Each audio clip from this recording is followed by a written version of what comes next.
Un gusto poder tener este ratito de conversa. Lo primero que siempre preguntamos es quién es la persona que entrevistamos y en este caso pues quién es Dairon Roque. Para nosotros también es un gusto compartir con ustedes. Yo soy Roque, educador popular, el papá de Julio y de César, maestro primario de profesión, pero en estos tiempos trabajo para el Instituto de Filosofía y Telesur. Y formo parte del proyecto político editorial La Tiza, que ya va por más de 8 años en la web. Ese Roque. Roque, cuéntanos ese proyecto político y editorial que es La Tiza. ¿Qué es La Tiza? ¿Cómo se lo explicamos al mundo? Fíjate que si tú abres y buscas La Tiza, parece que en principio es un proyecto editorial, es decir, una página web que publica textos. Sin embargo, en la presentación, y así nos vemos nosotros, con toda intención, hablamos de proyecto político editorial, porque lo editorial para nosotros no es más que el camino de expresar al público, a la gente que nos lee, un proyecto de país y un proyecto de mundo. Ahí está lo político. La Tiza es sobre todo un lugar para discutir, debatir sobre el socialismo en Cuba y en otros lugares, sobre las cosmovisiones asociadas a la transición socialista, en la experiencia práctica cubana, en su historia, en la historia del marxismo y también en las contradicciones y los desafíos que se han dado no solo en Cuba, sino alrededor del mundo. Y por eso un aspecto no menor de lo que hacemos como proyecto político es la solidaridad y el internacionalismo y la conexión con las luchas en otros lugares, sobre todo en América Latina y el Caribe, por razones obvias. Entonces, La Tiza es eso, es decir, un grupo de personas que nuclea esfuerzos de pensarse el socialismo en Cuba y fuera de Cuba a partir de la historia, a partir de los desafíos actuales y a partir de las experiencias no solo nacionales, sino también internacionales. ¿Qué sería para ti el socialismo y concretamente cómo se expresa el socialismo cubano? Porque imagino que tiene sus particularidades. A ver, incluso dentro de La Tiza, y te podrás imaginar que si dentro de La Tiza, que es un grupo tan pequeño, hay a veces visiones, hay un piso común, pero hay visiones que se complementan del socialismo, lo cual significa que no hay puntos que no son tan comunes. Dentro de la sociedad cubana y fuera también hay visiones distintas, comprensiones diferentes de lo que es el socialismo, a partir, uno, de las vivencias, de las experiencias. Mi visión con 40 años recién cumplidos de lo que es el socialismo es distinta a las que tiene la generación anterior a la mía, que le tocó construirlo, o por lo menos ensayar la transición, o la generación mucho más de atrás. También es distinta a partir de las comprensiones intelectuales, y tiene que ver, aunque no solo con una cuestión generacional. Nosotros llegamos a la comprensión intelectual del socialismo, es decir, lo vivimos de una manera, eso te puedo comentar también, pero llegamos a una comprensión intelectual del socialismo a partir de un tipo de aproximación al marxismo y a otras corrientes y teorías revolucionarias latinoamericanas, que no es el que llegaron, por ejemplo, en los 70, 80, las personas que nos antecedieron en ese estudio. Es decir, nosotros pudimos agarrar la crítica histórica al socialismo, pero también nos tocó recoger cosas debajo de los ladrillos del muro de Berlín, después que se había caído. Si te estoy diciendo esto como introducción es para dejar claro que nuestra comprensión del socialismo tiene que ver con esa historia vivida y tiene que ver también con la manera en que nos aproximamos teóricamente al concepto. Si yo fuera de fe religiosa, que no es el caso, lo diría muy rápido, ¿no? El socialismo es la expresión en la tierra del reino de Dios, que es un concepto que los compañeros nuestros de la Red de Educadores Populares y del Martin Luther King abrazan. A nosotros nos parece que es un concepto potente, pero viniendo de la tradición, como venimos en Cuba, de Martí, La traducción más elemental de socialismo es ese lugar donde se alcanza la dignidad plena del hombre y la mujer, diríamos hoy. Eso, que es un concepto poético, si quieres, hay que ponerle contenidos. Y esos contenidos pasan por una realización económica que permita a las personas salir de la prehistoria a la subsistencia. También nuestra comprensión de la economía no es solo la producción de bienes o la prestación de servicios puramente económica. Sí, significa no solo la organización productiva del trabajo, sino la manera en que se organiza esa producción, los componentes ideoculturales. Es decir, cuando hablamos de producción económica, para nosotros incluye eso también. Es decir, implica, ya te decía, en primer lugar, un tipo de organización económica que satisfaga las necesidades materiales y espirituales de las personas. Implica también un tipo de organización de la sociedad, de democracia plena, pero no de democratismo. Nuestra comprensión del socialismo no es ni el verticalismo que caracterizó determinadas experiencias en el siglo XX, pero tampoco las propuestas de determinados movimientos que quieren una política con algo más llano, con un ángulo de 180 grados, algo más horizontal con un ángulo de 180 grados. Eso tampoco lo compartimos. Entendemos también la democracia como poder socializado, pero con un orden y autoridad, que no es autoritarismo. Y entendemos esos dos elementos como condición de posibilidad para la realización de los proyectos individuales y colectivos de las personas que estén organizadas, es decir, en un contexto que las masas estén organizadas, conscientes y cultas en función de ese fin. Y cada una de estas cosas, organizada, consciente y culta, tiene también su significado. Organizadas porque no se trata de proyectos individuales como los propone la modernidad. Consciente porque tiene un fin. Es decir, el capitalismo no está en transición hacia nada. Nuestro proyecto sí, está en transición hacia un tipo de sociedad. Y culta, no porque sea de la cultura entendida de la manera burguesa, sino culta porque es consciente de determinados conocimientos que son básicos para afrontar ese tipo de transición. Entonces se trata de esa es sucintamente nuestra comprensión del socialismo, la que compartimos en la tiza y la que tratamos de compartirla a las demás personas. La batalla comunicacional, y respecto también a esto que nos estás contando, es hoy pues una batalla de primer orden, ¿no? En el que además tanto los medios hegemónicos están colando sus sentidos comunes capitalistas. Entiendo que Cuba también penetran estos sentidos comunes. Cuéntanos, porque por ahí va un poco también el tema que hablabas de socialismo en su vertiente culta no de expresión burguesa, sino de herramientas que adquiere la población, pues para esa construcción de ese horizonte, ¿no? Sí, tú has mencionado el término sentido común, sentidos comunes. Intuyo que lo haces con toda la misma mala intención nuestra al hablar del sentido común como el peor de los sentidos, en el sentido gramsciano.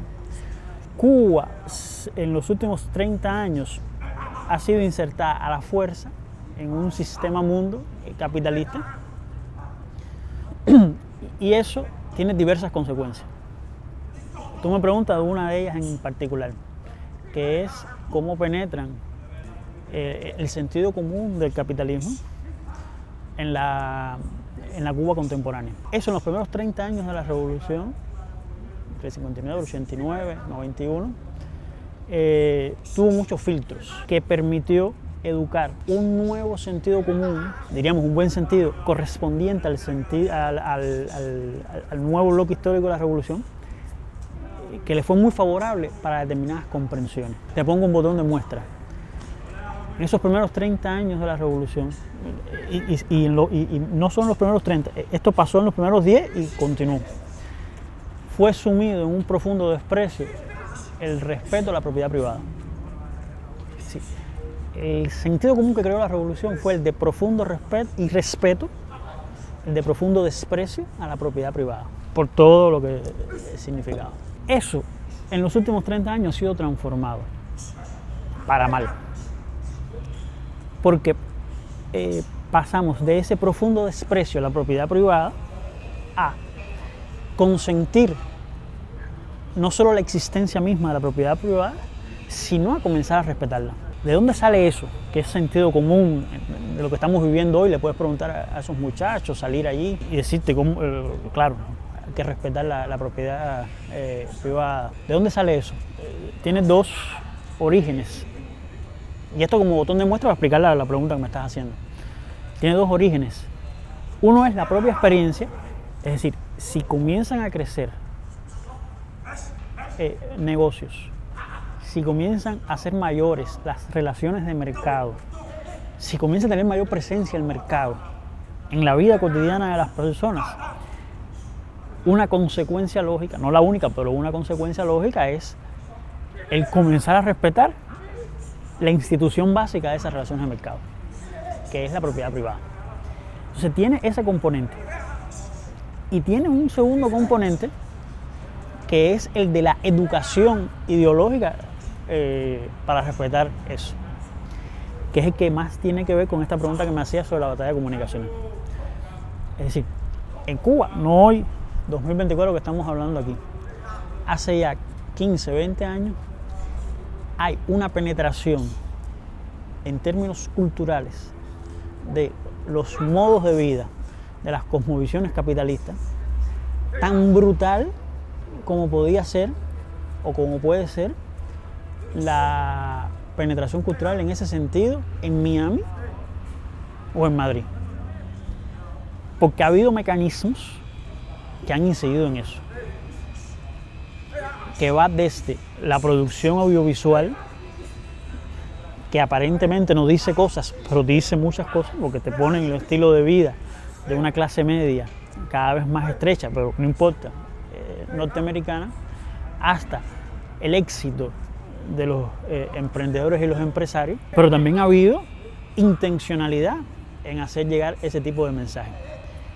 Y para eso han sido mucho mejores que nosotros en segmentar los públicos. Es decir, mis hijos o los compañeros de generación de mis hijos recibieron estos mensajes de una manera muy segmentada, muy adaptada a su edad, muy simple, que no es sencilla, muy simple, y por tanto reciben esa educación de esa manera.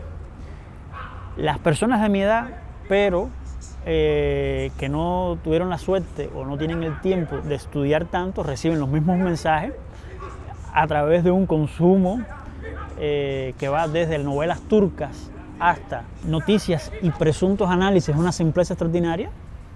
Ese es un tipo de mensaje y llega. Las personas más o menos educadas, y en Cuba personas más o menos educadas hay muchas, reciben esos mensajes a través de los tanques de pensamiento que se dedican a demostrar, volviendo al ejemplo que estaba utilizando, la necesidad impostergable de tener más mercado, más capitalismo, más relaciones de mercado y respeto a la propiedad privada como fundamento de la salvación presunta de la nación.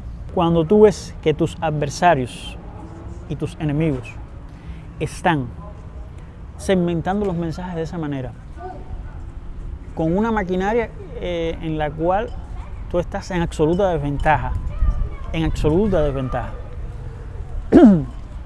porque es una maquinaria que, si bien no se organiza para eso, si puede vivir en aparente anarquía, es sin embargo totalizante, porque abarca de un extremo a otro de la sociedad, de los grupos generacionales, de los estratos sociales, etc.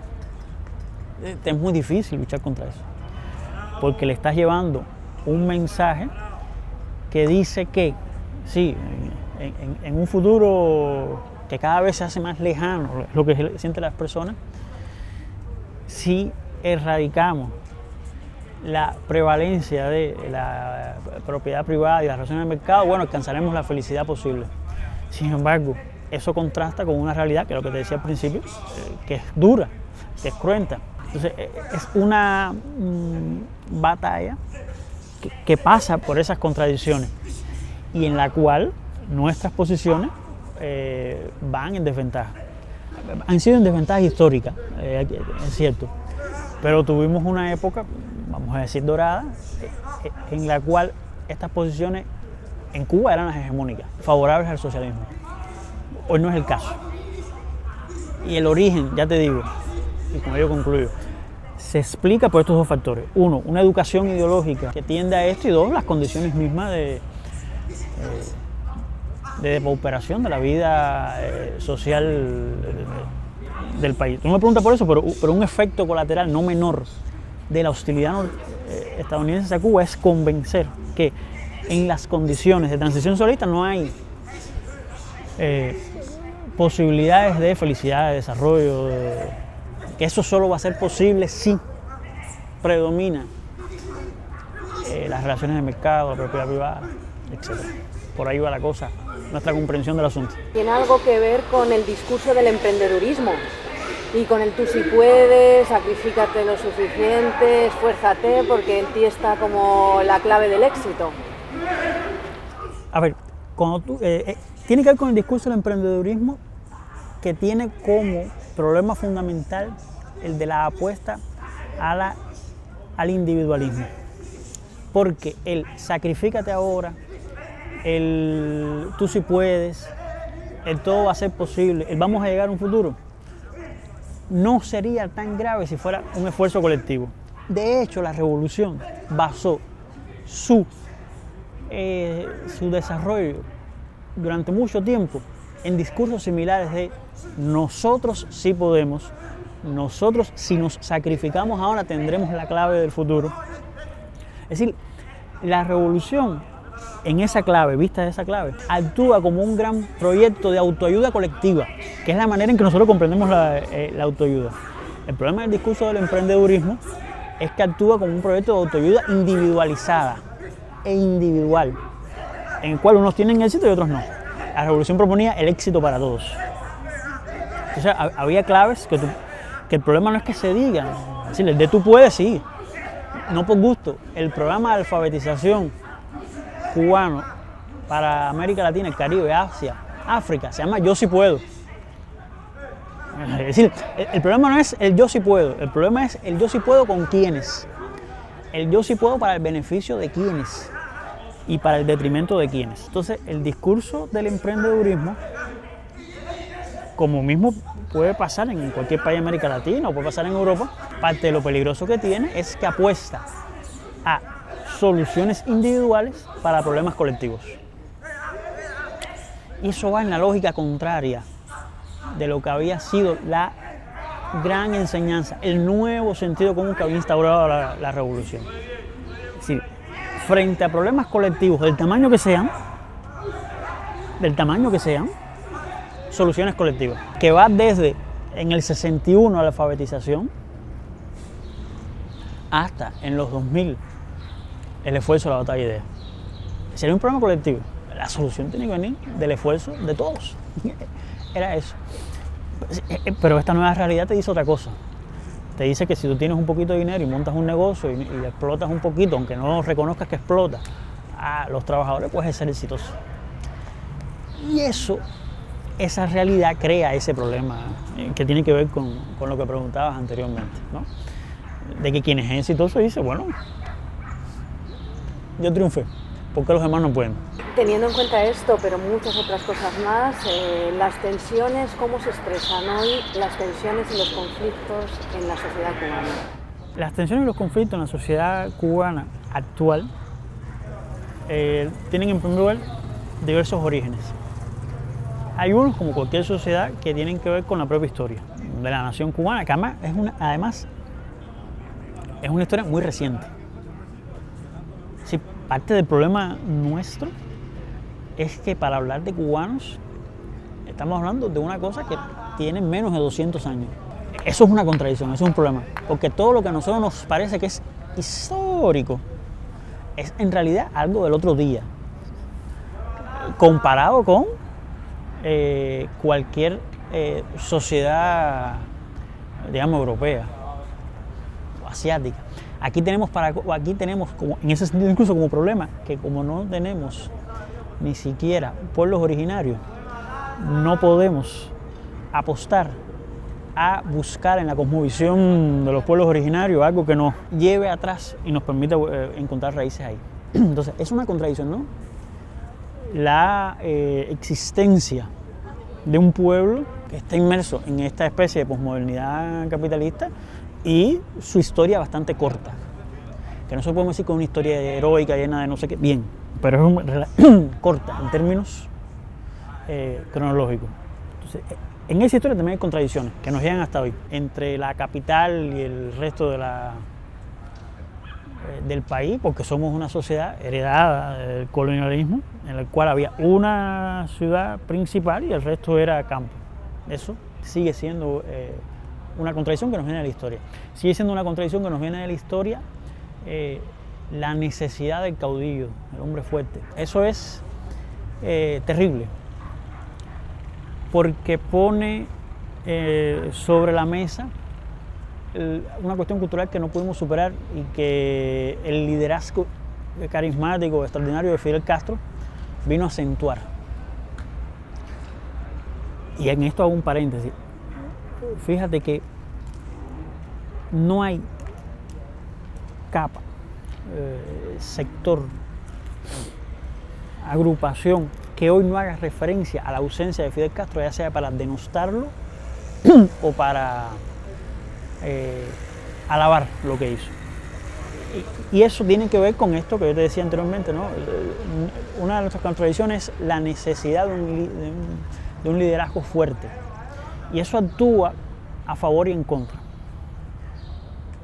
Porque en un futuro más complicado, si aparece un liderazgo fuerte por la derecha, puede ser un problema también.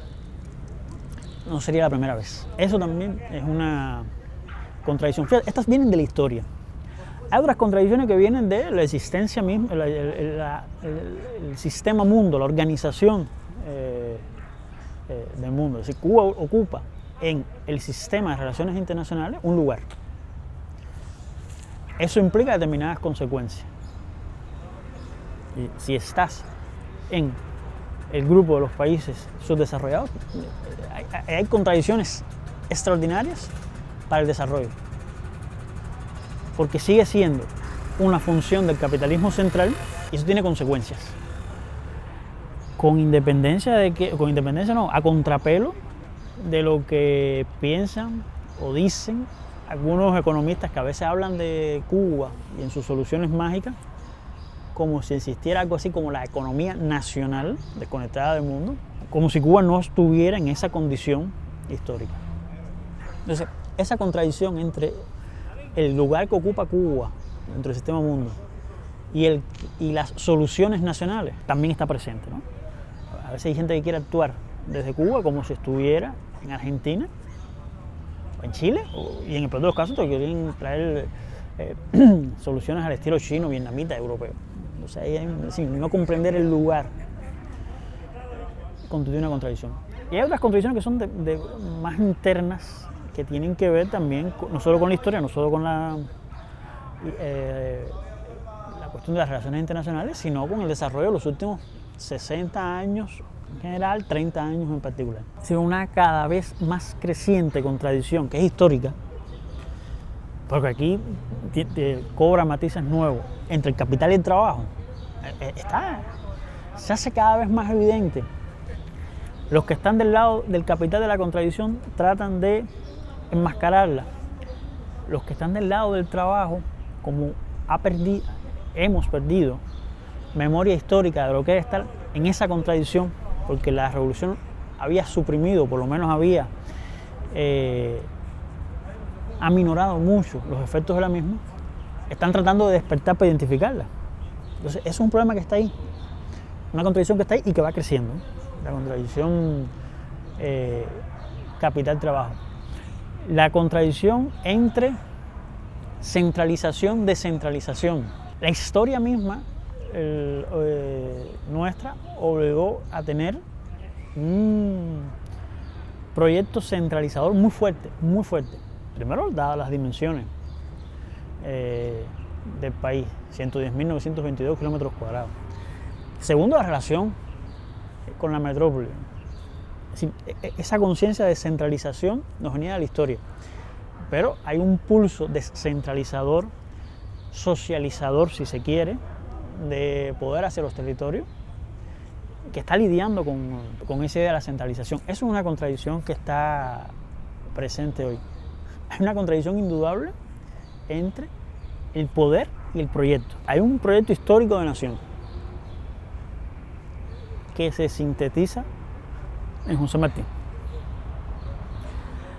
Hay un proyecto histórico de sociedad que se sintetiza en estas ideas sobre la transición socialista, alcanzar la sociedad comunista.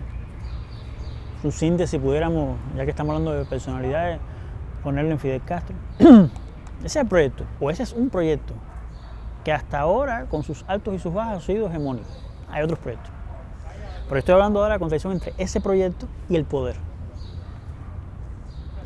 En nuestra comprensión, y en eso sí es la comprensión de Fidel Castro, absoluta. El poder debía estar siempre al servicio del proyecto. Sin embargo, la experiencia de los últimos 15, 16 años ha sido que el proyecto ha estado postergado a las posibilidades del poder. La transición al socialismo la haremos si hay condiciones para ello.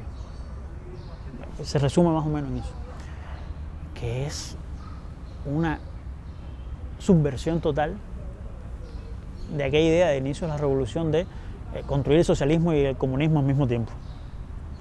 Y ya veremos. Y el socialismo es un camino hacia el ignoto,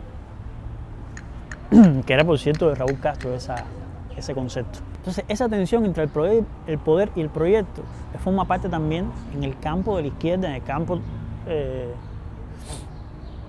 los revolucionarios, una contradicción creciente, porque y que tiene consecuencias prácticas. Es decir, no es solo la discusión teórica sobre en qué consiste el poder, en qué consiste el proyecto. No, tiene consecuencias prácticas. Nuestras posiciones, la posición nuestra en la tiza, para no ir más lejos, de defensa de la revolución, estamos defendiendo que el poder realmente existente o el proyecto de nación y de sociedad. Parece una cosa, una discusión bizantina, pero tiene, ya te digo, estas consecuencias prácticas. Si tú estás defendiendo una medida que toma el Estado o el gobierno, o estás defendiendo que tal medida esté en el camino o no esté en el camino porque se desvía de ese proyecto en el cual no solo tú crees, sino tú animas. Entonces, esas son algunas de las contradicciones. Una creciente contradicción que por ahora, todavía con un poco de vergüenza, nos permitimos decir contradicciones entre estratos sociales, porque todavía nos da vergüenza reconocer que son en realidad contradicciones entre clases sociales, que utilizando que no es el viejo lenguaje, porque no sirve todavía para lo actual, comienzan a ser clases sociales antagónicas. Entonces, eso es parte de las contradicciones nuestras. Casi todas ellas enmarcadas en las dinámicas de las relaciones como nación con Estados Unidos, que es una variable de política interna.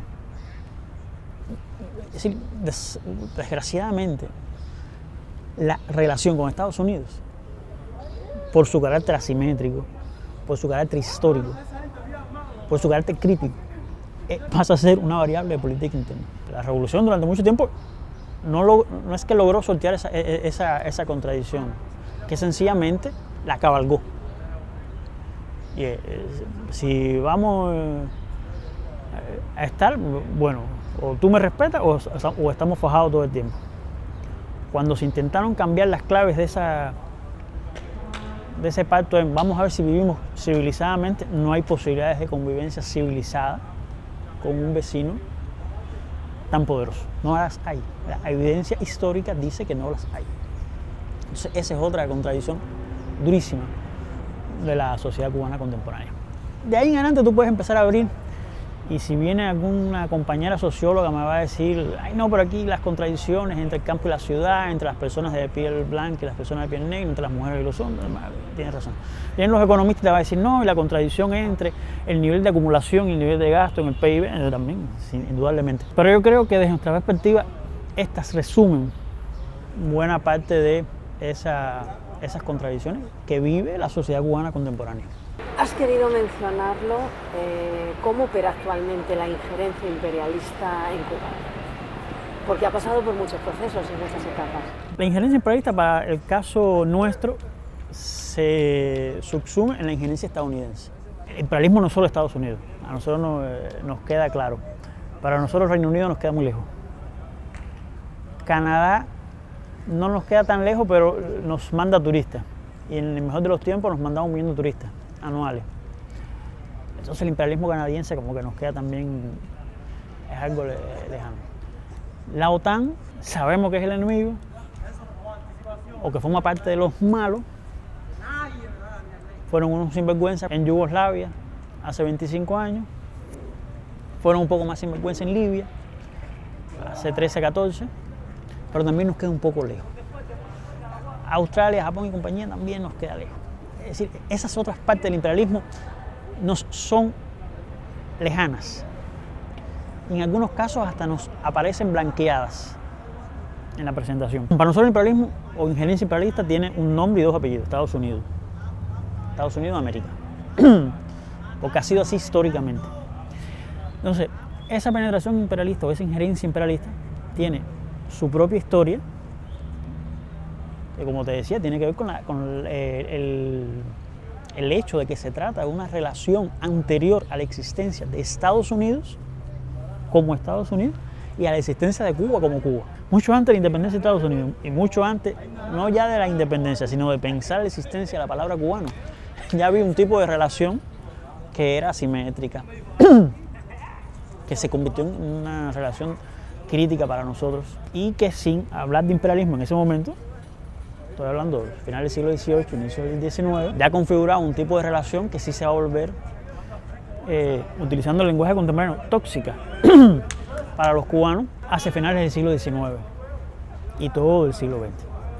Entonces, esa injerencia estadounidense, esa injerencia de carácter imperialista estadounidense, marcó toda la primera mitad del siglo XX de la manera típica en que lo marcaba, lo sigue marcando no pocos países de América Latina y del Caribe, ¿sí? Con la anuencia estadounidense se quita y se ponen gobiernos, etc. En Cuba se podía hacer de todo, o con los norteamericanos o sin los norteamericanos, pero nunca desconociendo su existencia. Esa es una, vamos a decir, la historia que precede al minuto actual. Pero cuando triunfa la revolución, eso cambia radicalmente. Y si tú buscas en Google los archivos del Departamento de Estado, los que están públicos, ya tú sabes lo que dice, lo que no es público, todavía hoy ahí está el memorándum de Lester Mallory diciendo que el gobierno de Castro goza de tremenda popularidad, que si los comunistas tienen mayoría en el gobierno y que la única manera de cambiar ese estado de cosas es provocando desaliento, pérdida de los salarios, del poder adquisitivo de los salarios, desesperación y miseria con el fin de que las personas se rebelen y tumben el gobierno. Eso es de 1960. Esa política de crear desesperación y miseria no ha desaparecido en la relación de los sucesivos gobiernos de Estados Unidos hacia Cuba del 59 para acá. No ha desaparecido. Ha cambiado sus matices, pero no se ha ido de ahí. Entonces, eso implica un tipo de relación con el imperialismo que resulta en una contingencia permanente para los cubanos. Y tiene 2 carriles, por decirlo de alguna manera. El carril hardcore, de la presión, el de la olla de presión, el de las medidas que se salen de la comprensión común de lo que puede ser la relación, de las relaciones internacionales, y tiene el no menor o el no menos estrecho carril del convencimiento ideológico, de la seducción, que pasa por lo que hablábamos al principio, ¿no? Es decir, el vender el estilo de vida estadounidense de una manera que que lo haga apetecible. Tú sabes que es falso, tú sabes que no es así, pero la esperanza de que tú puedas estar ahí y funciona. Es decir, y funciona a través de los canales que te decía ahorita. Aquí se ve, es decir, en Cuba no se puede ver HBO, ni Amazon Prime, ni Disney Plus, Netflix sí, porque el bloqueo lo impide, pero se ve absolutamente todo lo que sale, casi en tiempo real, en cada una de esas plataformas, como si estuvieras en Miami. Eso es parte de la resistencia del pueblo cubano, que en este caso se expresa de una manera, dice que sí, ¿cómo es posible? Entonces, y eso por ahí viene una tubería grande de influencia, ¿no? Que legitima el modo de vida estadounidense y el modo de relacionarse con el mundo estadounidense. Eso, que llega a todo el mundo y en los distintos niveles, es un factor extraordinario de injerencia.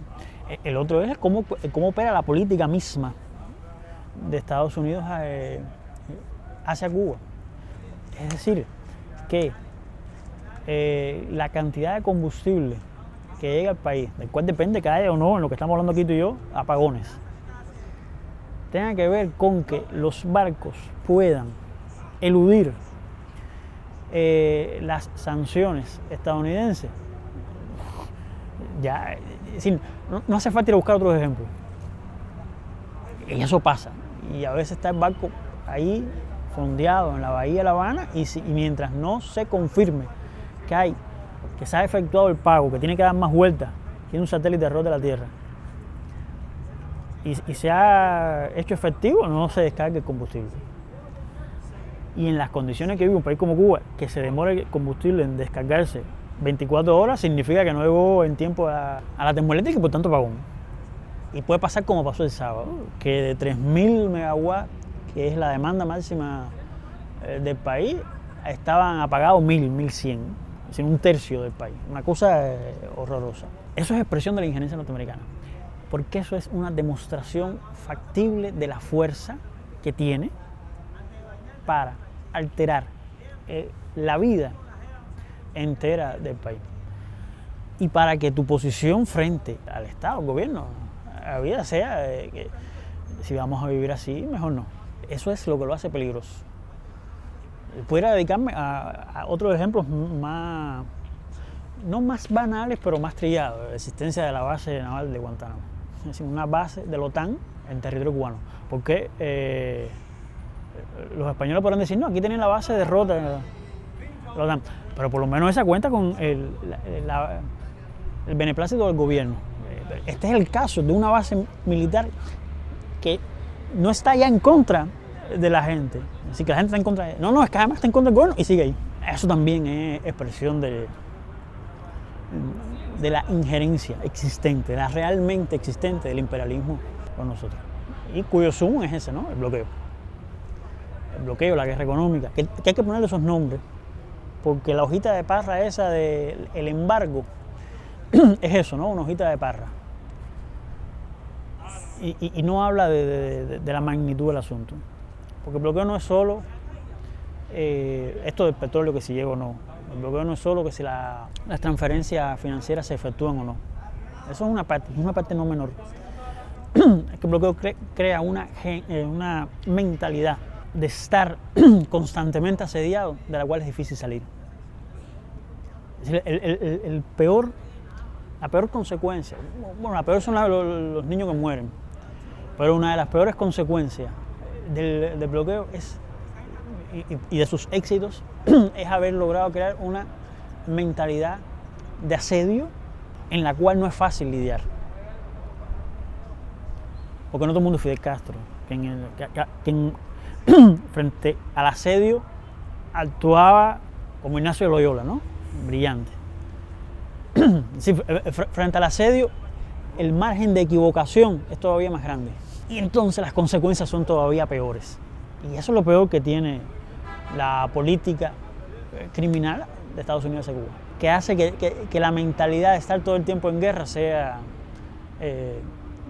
también criminal, con todas las consecuencias que trae, que hace que las esperanzas se vean cercenadas, porque es como estar viviendo para el día siguiente, ¿no? Como nación. Eso también es injerencia imperialista en el caso cubano. Y eso sin costarle casi nada de prestigio internacional, a Estados Unidos me refiero. Es decir, una política de esa naturaleza no tiene las consecuencias repugnantes de una invasión. No las tiene. Y sin embargo, surte buena parte de sus efectos. Se trata de eso. Esto último, imagino que desde la Tiza analizáis las causas de estos malestares y estas son algunas, imagino que va por aquí algunas de ellas, ¿no? ¿Con qué sueñas, Roque, la juventud cubana? Yo no me atrevería a hablar de la juventud cubana. No sé si porque acabo de cumplir 40 años se pudiera ser una causa, pero sobre todo porque efectos de la crisis, no hay una juventud, hay varias, muchas. Efectos de la crisis, hay una juventud dentro de ellas cuyo sueño es el sueño americano. Es el número terrible de jóvenes cubanos que han emigrado en los últimos 3-4 años, que no es un fenómeno exclusivo de Cuba. Es decir, en la misma ruta que cubrieron algunos conocidos nuestros de Nicaragua a Estados Unidos, iban con guatemaltecos, hondureños, salvadoreños, etc. No hacen la ruta de los africanos al sur de Europa porque no están en África. Entonces, hay una juventud cuyo sueño es el sueño americano. Yo me niego a pensar que los hayamos perdido para siempre, no solo porque aquí se queda familia, no solo porque aquí mantienen relaciones, sino porque también habrá un tipo de vivencias que tendrán en Estados Unidos que podrán ponerle de frente de cuáles los límites de ese sueño. Esa es una juventud. Hay otra juventud que, aunque está en Cuba, sueña de alguna manera con ese sueño americano, ¿no? Esta es la juventud emprendedurista que va a abrir un negocio, que va a practicar algún tipo de emprendedurismo de esto, emprendimiento. Ese es un tipo, esa juventud. Hay otra que ha decidido hacer una apuesta por vivir en Cuba, por estar en Cuba, por transformar Cuba.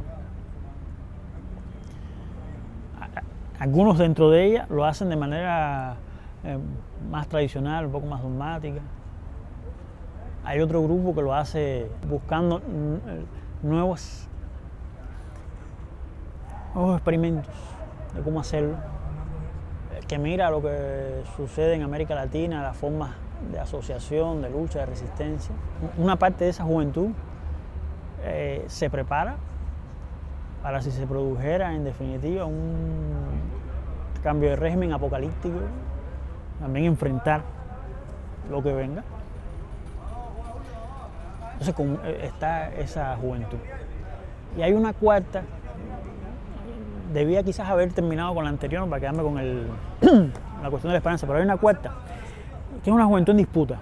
Y digo que es una juventud en disputa porque no es ni la que se va detrás del sueño americano, no es ni la que está aquí viviendo de esa manera, tampoco es la que está hoy apostando por un futuro del socialismo en Cuba. Es una juventud en disputa. Y lo saben quienes hacen política, y lo sabemos nosotros. Ganarse a esa juventud en tanto masa crítica que puede decidir el futuro de los cambios en Cuba es parte también de las disputas y las batallas políticas del día de hoy. Y esa juventud en disputa que se presenta como apolítica,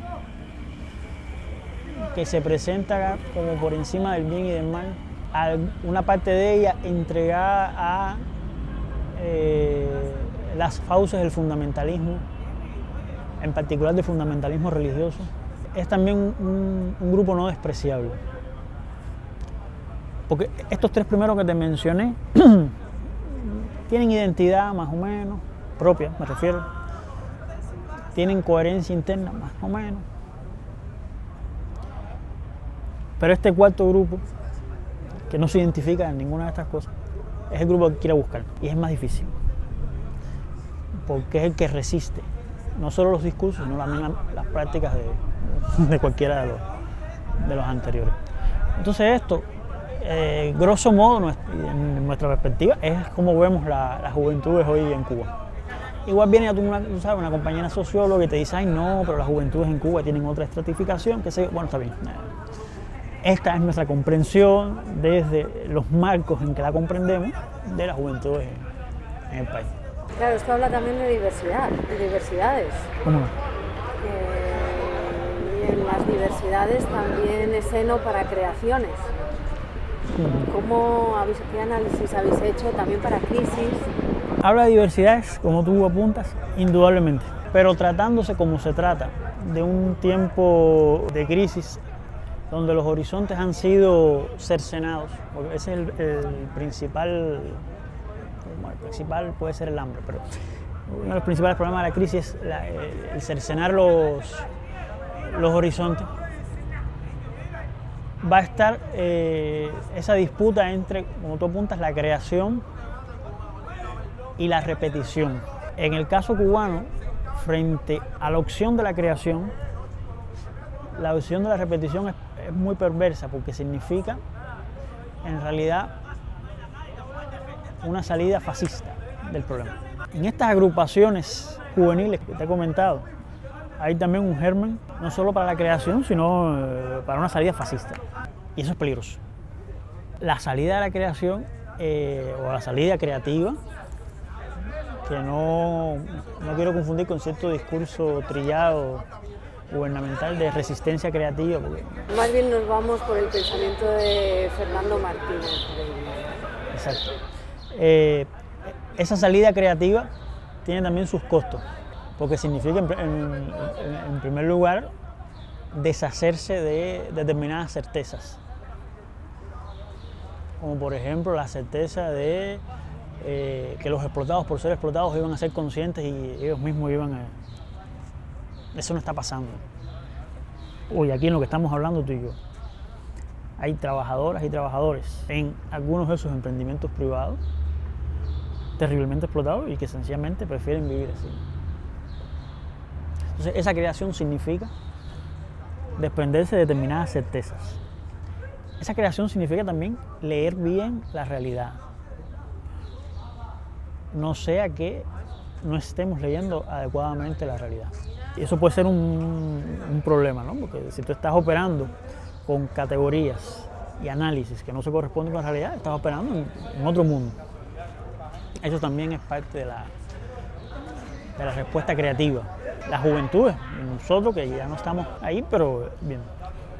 Y también parte de las respuestas creativas es aprender a disputar poder político real, sabiendo, y con esto regreso a aquella contradicción que te decía hace un rato entre el poder y el proyecto, que hay que cabalgar, es decir, disputar poder político cabalgando la necesidad de un poder, la necesidad de la existencia de un poder fuerte, como hace falta en Cuba, pero que se socialice,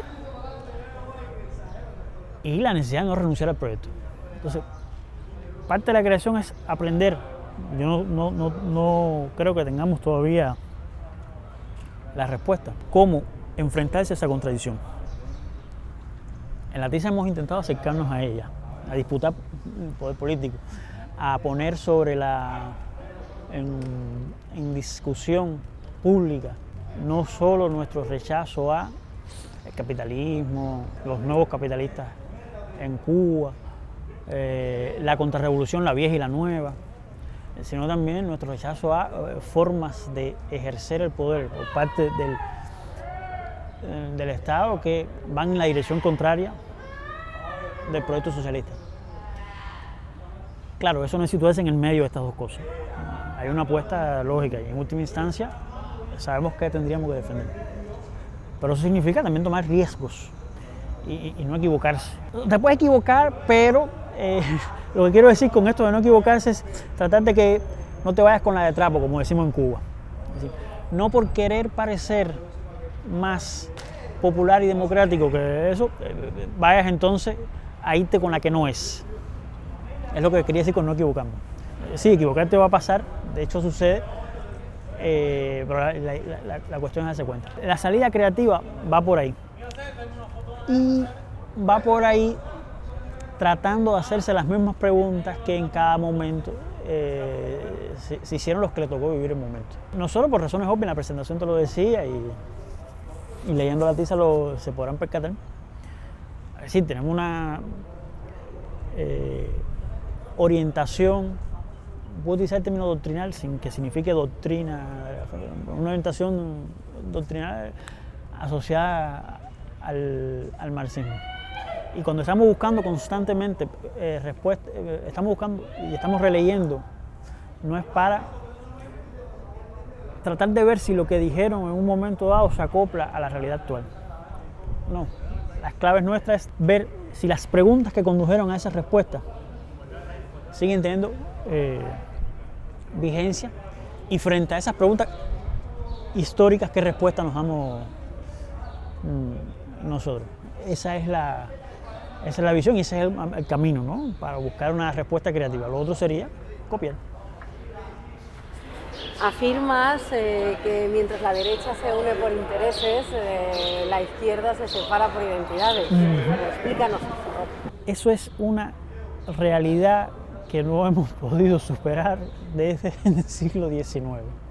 De la época de la Comuna de París para acá no ha sido posible superar eso. Y se repite una y otra vez. En el caso cubano, nosotros tuvimos la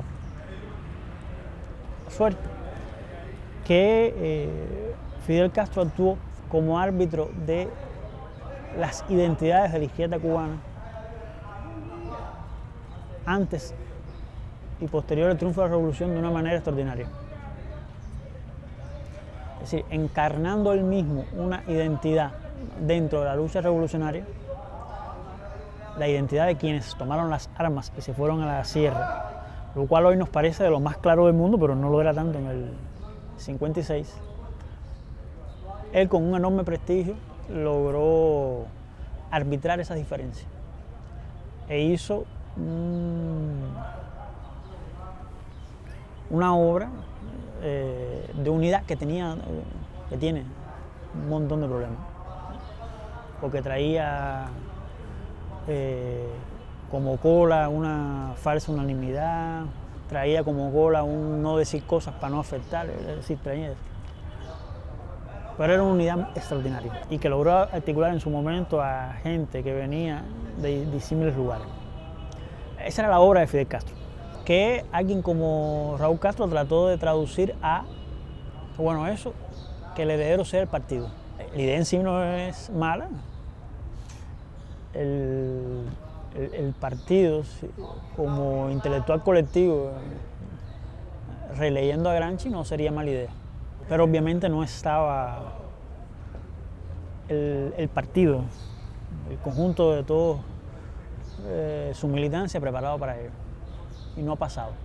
De hecho, y esa ha sido la tragedia, y para llegarlo al caso concreto cubano y por qué la izquierda se separa por identidad, al partido le fue difícil, le ha sido difícil procesar el surgimiento de nuevas identidades en la sociedad cubana. Aún teniendo potencialidades para poder metabolizar eso, y yo creo todavía que tienen posibilidad de hacerlo y convertirlo en una fuerza a su favor.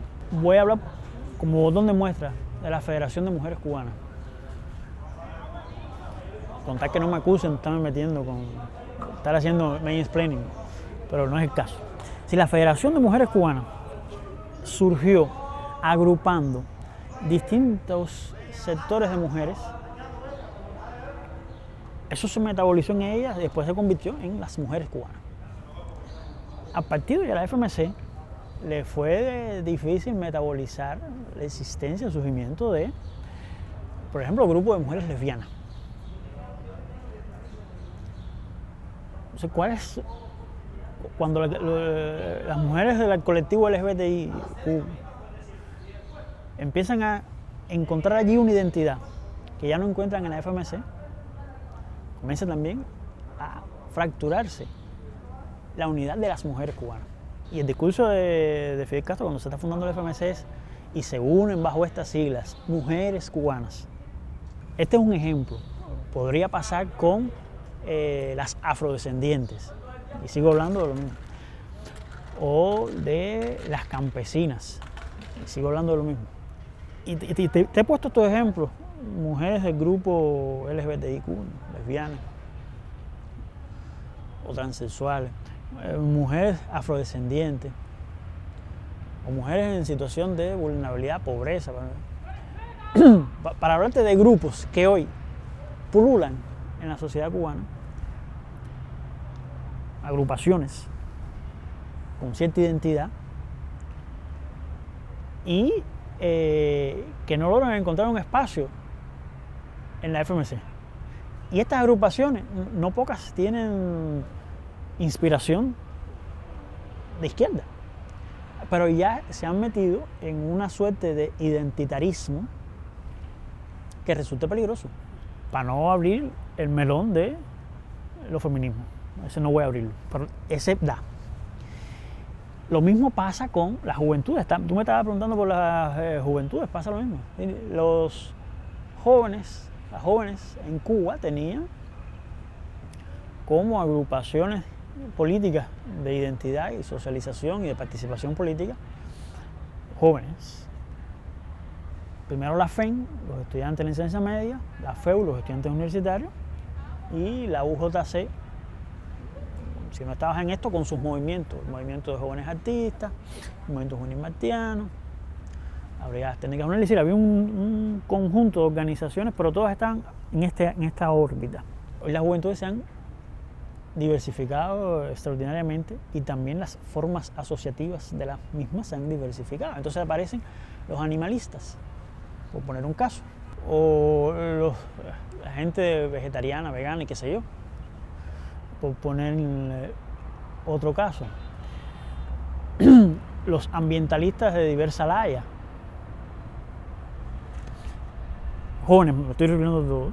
Esos también tienen un tipo de, estoy hablando desde la izquierda, con determinadas comprensiones de la izquierda, y todos tienen un tipo de identidad que deviene identitarismo, que le ha sido difícil digerir, metabolizar.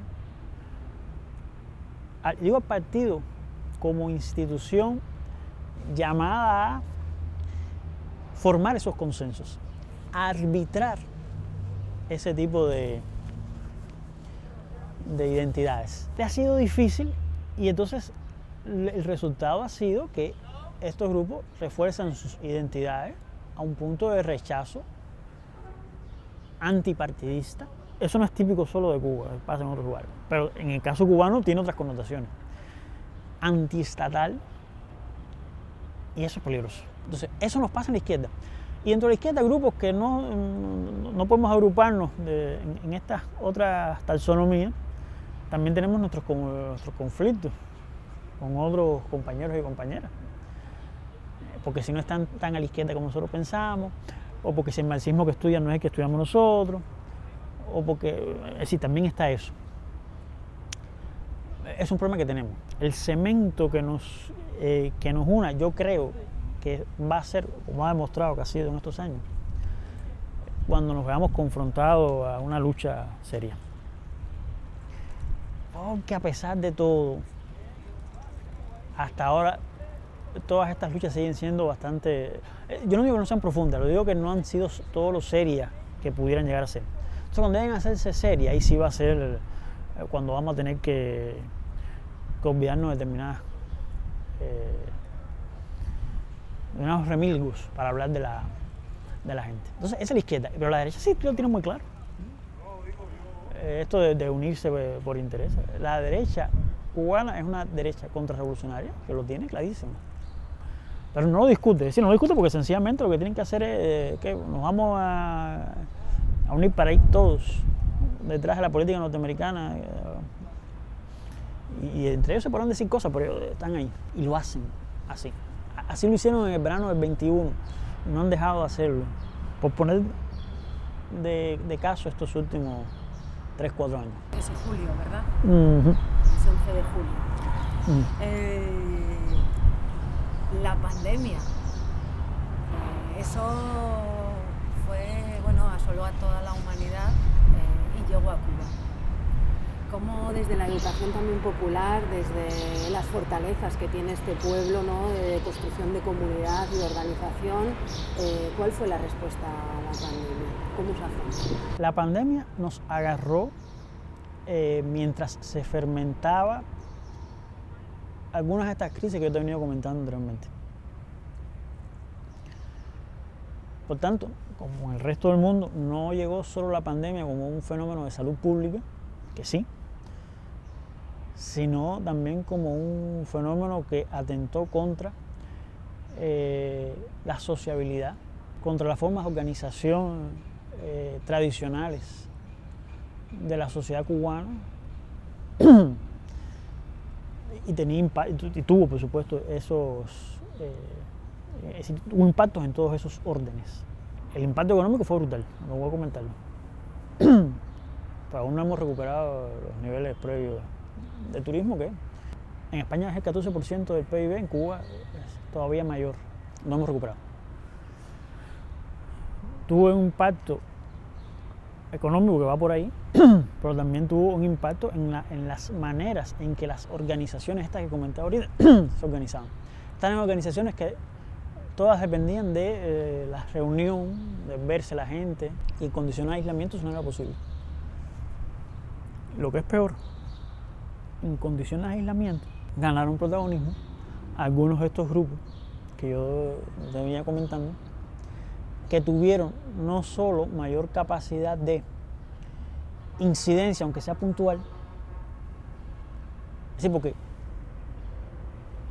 20, 30 grupos que no tienen conexión entre sí, de vecinos o animalistas o no sé qué, que hacían algo, tenían mucha incidencia en esos 20, 30 lugares. Además, tenían mucha visibilidad pública.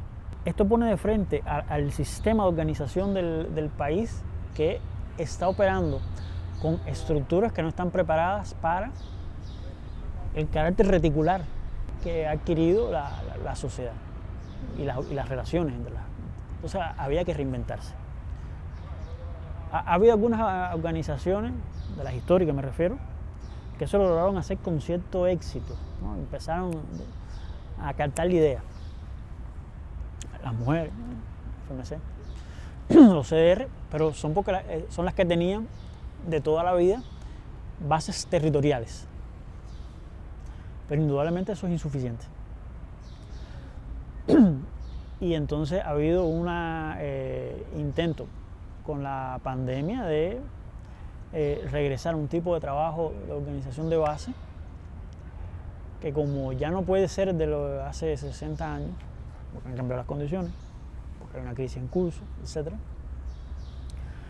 ha tenido que mirar otras experiencias. Nosotros hemos mirado experiencias de lo que pasa, organización me refiero, América Latina y el Caribe. Y entonces, por ejemplo, a la red de educadores y educadores populares se le dio una tarea en ese sentido, una tarea estatal. Por favor, formen a quienes en los barrios pueden contribuir a. Ese es un esfuerzo modesto todavía, con resultados que están por verificarse, que se hacen en condiciones extremadamente complejas, no solo porque son las condiciones económicas del país, sino porque tiene que luchar contra determinadas mentalidades que ponen en duda la capacidad, la energía cinética del pueblo. Entonces es algo por verificar cuánto puede hacer eso, porque está atravesado por las contradicciones que hablábamos al inicio. si es difícil en condiciones de bonanza, imagínate en unas condiciones de crisis. Si es difícil organizar gente, imagínate cuando hace falta un liderazgo. Y este pueblo, por su evolución histórica, te decía ahorita, y sigue siendo cita de un liderazgo carismático. Entonces es algo aún por veces. Esa fue la pandemia. De la pandemia tuvimos otros éxitos, pero no están asociados justamente a eso. Es decir, a mí en lo particular me causa un orgullo extraordinario que yo me haya podido poner 4 dosis de una vacuna cubana. Y por eso en un aeropuerto en Centroamérica hace 2 años un pequeño escándalo cuando no querían dejarme pasar porque decían que yo no tenía puesto una vacuna. Pero eso tiene que ver con un tipo de organización de la sociedad. Me refiero al ejemplo de las vacunas, que es la herencia de la revolución cubana. El concebir que si nosotros podemos, esto que sí, vamos a esforzarnos y tú vas a ver qué vamos a hacer, de que un paísito de 110.000 kilómetros cuadrados con 11 millones de habitantes pueda producir 3 vacunas. Pero eso es otra cosa, es decir, no tiene que ver con lo que tú me preguntabas, pero es parte también de la historia de la pandemia y es parte también de las cosas que pueden contribuir a decirle a la gente, mira, si nosotros nos organizamos somos capaces de esto. Si fuimos capaces de, en el concierto de 4 o 5 empresas grandes, mundiales, transnacionales, producir 3 vacunas exitosas contra la COVID, nosotros como pueblo podemos hacer un montón de cosas más. Y ese quizás sea el ejemplo. Por ahí va la cosa. Fíjate, quiero que ahondes un poco en esa experiencia personal que tuviste en el aeropuerto de no reconocimiento de una de las vacunas a día de hoy más segura de todas ellas. No, te cuento, yo viajaba a un país de Centroamérica y como estamos insertos en el mundo del imperialismo mundial, eso también se refleja en quiénes son los que obtienen el reconocimiento formal de la Organización Mundial de la Salud de que tal producto es o no una medicina, en este caso una vacuna.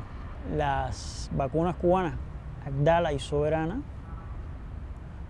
está Soberana 1 y Soberana 2, por tanto son 3,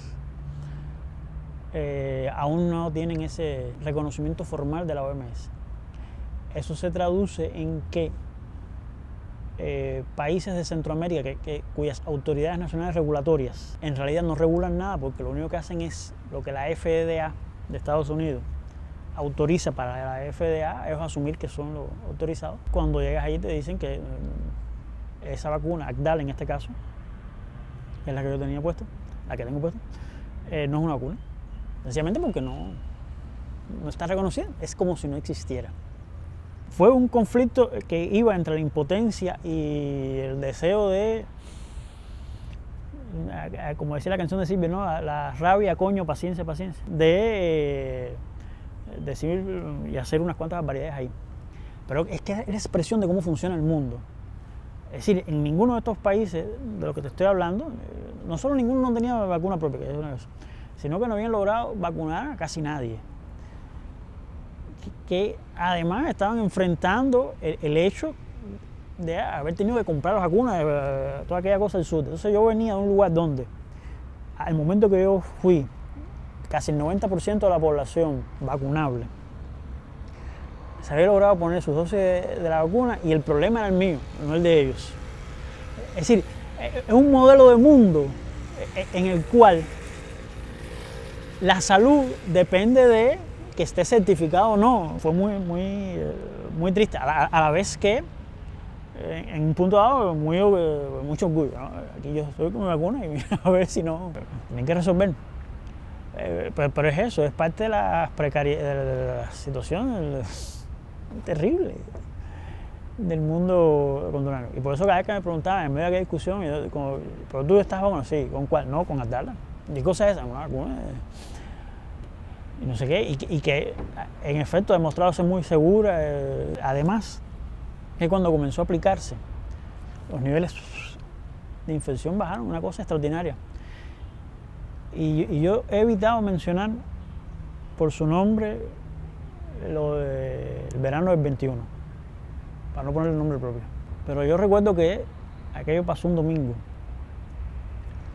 Y el lunes por la mañana, en medio de todavía la conmoción, el pequeño caos que había en la ciudad, la única escena que yo vi que se repitió exactamente que el viernes anterior fue la de, en mi camino hacia el trabajo, la guagua refrigerada, el bus refrigerado que llevaba las vacunas, que iba precedido y sucedido por un caballito de policía.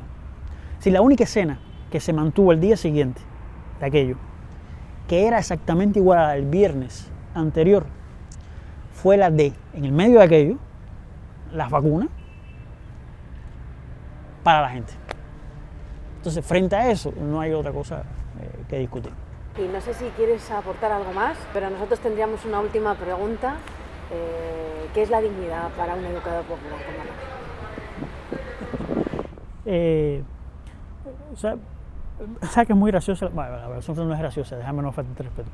Es interesante la pregunta ahora, porque hace unos días, en una discusión de esta que uno tiene de vez en cuando con uno de los nuevos capitalistas nuestros, la discusión giraba alrededor de que en las nuevas empresas privadas le pagaban a los trabajadores lo que esta persona, empresario él, denominaba un salario digno. Y para él era un salario digno porque era alrededor de 4.000, 5.000 pesos semanales, es decir, 16.000, 20.000 pesos mensuales. Que para la realidad cubana de hoy esa cantidad de dinero es significativa.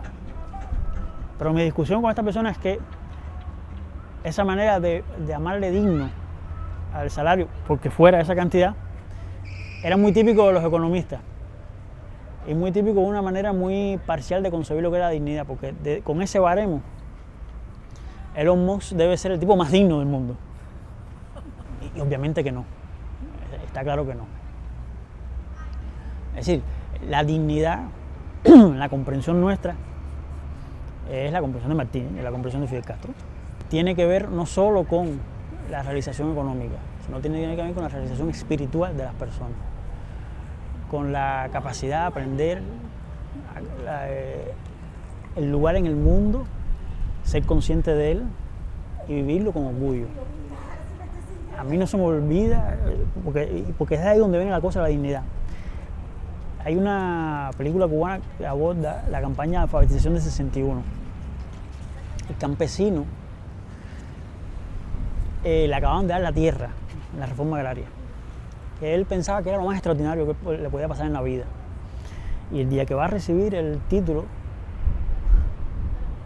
tiene que firmar poniéndole la huella dactilar, porque no sabía firmar. Y él sale en la escena, por supuesto dramatizado, pero es una expresión de una época y de un tipo de dignidad que es la que dice que él se percata que lo que para él pensaba que era la dignidad más grande, que era tener la tierra, ser el dueño de la tierra, no era eso. Era aprender a leer y escribir. Entonces, ese es el tipo de dignidad a la cual yo hago referencia cuando hablo de la dignidad plena del hombre, de la mujer, creo que decía José Martí, ¿no? Ese tipo de realización espiritual que tiene una base material. La base material en aquel caso era la tierra, la base material en el tener un salario también, por supuesto, que te dé, pero que